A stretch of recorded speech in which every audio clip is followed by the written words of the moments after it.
Hey TK online students, this is Mr. Bartz, and I want to offer you a quick encouragement from God's Word. I was thinking about a couple years ago when I completed a Spartan race. I don't know if you've ever done one of these races before. Maybe you've done like a Tough Mudder or something similar. But a couple years ago, I did a Spartan race with just my guy friends, and there was about 6 of us. And we all were pretty, athletic, into sports. We've done these sorts of things before. But one of my friends, who I love him dearly, but he is not the athletic type at all. He had never done one of these before. He openly admitted that he was going to struggle, but he wanted to be with all of us and just have fun. And so he did it with us. Now, if you've ever done a Spartan race before, you know that there are obstacles and challenges along the way, and you have to complete those in order to move on. We decided as a group that we were going to stick together, that we weren't going to leave anybody behind, and we were going to run this race as a unit. And so we came up to this one obstacle, which was a heavy stone that you had to pick up and carry across, a course and then make it back to the starting line.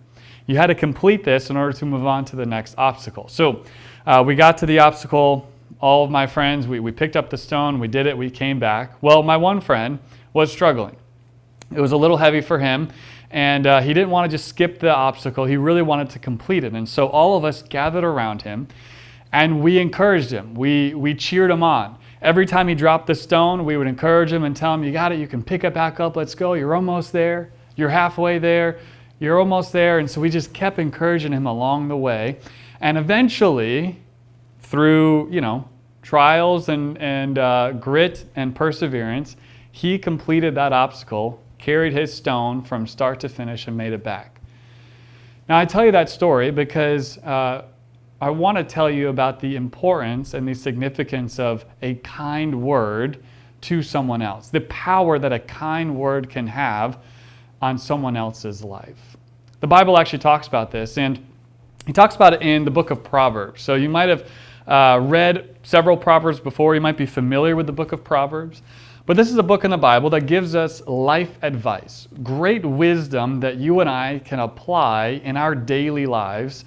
And the proverb that I want to share with you right now is from Proverbs chapter 12, verse 25. And it talks about this dynamic of kindness. It says this.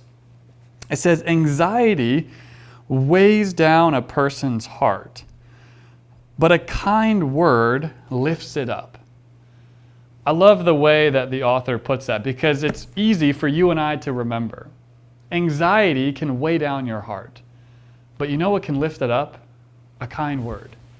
I don't know what you're struggling with in your life right now. I don't know what anxieties you might have or things that cause you stress. Maybe it's academic, maybe it's sports, maybe it's your home life or friend circumstances. Whatever it might be, we all have things in our lives that can weigh us down. We have things in our lives that cause us burdens on our shoulders, and we feel like we're carrying the weight of that all around and wherever we go. But the scriptures say that what can lift us up is a good word, a kind word from someone else. And so here's what I want to challenge you with today. How can you offer a kind word to someone else to lift them up? Just as you might want to receive that from someone else, how can you extend that same kind word to another? See, Jesus, in his goodness and mercy and grace, offered us the greatest kindness that he could ever have offered us in the cross. See, God looked upon humanity and saw the brokenness and saw the anxiety and depression and disease all around and said, these things are weighing down my people. And so God, in his mercy and grace, extended his kindness in the form of Jesus. Jesus stepped into our world, looked upon us with grace and with pity in his eyes and said, I don't want these things to weigh you down anymore. And so he took them upon himself.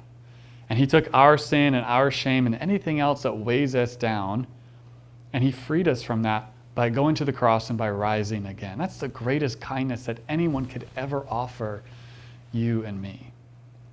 And so my encouragement to you today is this. No matter what you're struggling with, no matter what's weighing you down today, I want you to first reflect on God's kindness in your own life. Psalm 145 says that that God is slow to anger and abounding in steadfast love. And that phrase is repeated all throughout the Bible because that's who God is. That he's abounding, overflowing in his kindness toward his creation. And so when we receive that kindness, we're then able to extend that kindness to those around us. And so you might see someone around you today that's just been weighed down. They're going through it in their life. And I want you to think about this proverb.